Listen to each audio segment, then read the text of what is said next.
It was a smoky night in the city, the kind that wraps around you like a cheap suit. The neon lights flickered, casting shadows that danced like old ghosts in a forgotten alley. I leaned back in my chair, the leather creaking under the weight of a world gone wrong. My name's Kermit, Kermit the Frog, but in this town they call me the Green Detective. I've seen things that would make a grown man cry, and I've laughed at things that would make a saint weep. I was nursing a glass of something strong, the kind that burns on the way down when she walked in. Miss Piggy, a dame with legs for days and a heart as cold as a winter's night. She had trouble written all over her, and I was the fool who couldn't resist her charms. She leaned against the door frame, her silhouette framed by the dim light, and I knew right then I was in deep. "Kermit," she purred, her voice smooth like silk but laced with danger. "I need your help."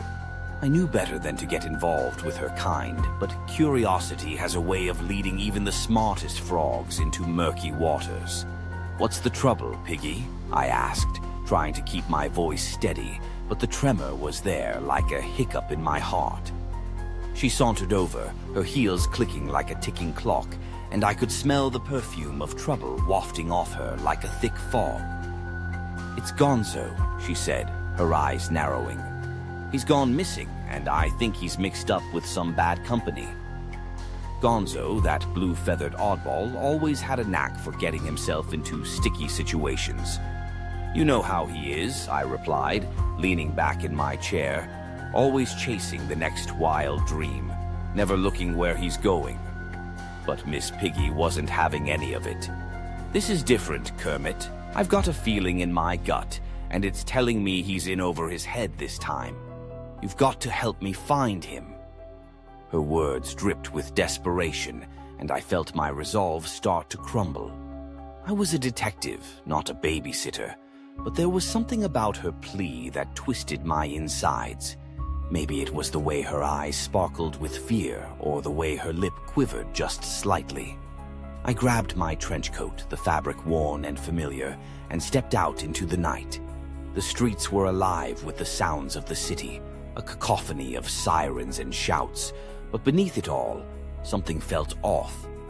I lit a cigarette, the smoke curling up into the air like a lost dream, and headed toward the last place Gonzo was seen, a seedy bar on the edge of town called the Muppet Hole. As I walked through the door, the atmosphere hit me like a brick. The air was thick with the scent of cheap whiskey and desperation. I scanned the room, my eyes landing on a shadowy figure in the corner, a ratty old dog nursing a drink. "Rizzo," I called out, and he looked up, his eyes narrowing. "What do you want, Kermit? I'm not in the mood for your games." "I'm looking for Gonzo," I said, trying to keep my voice steady.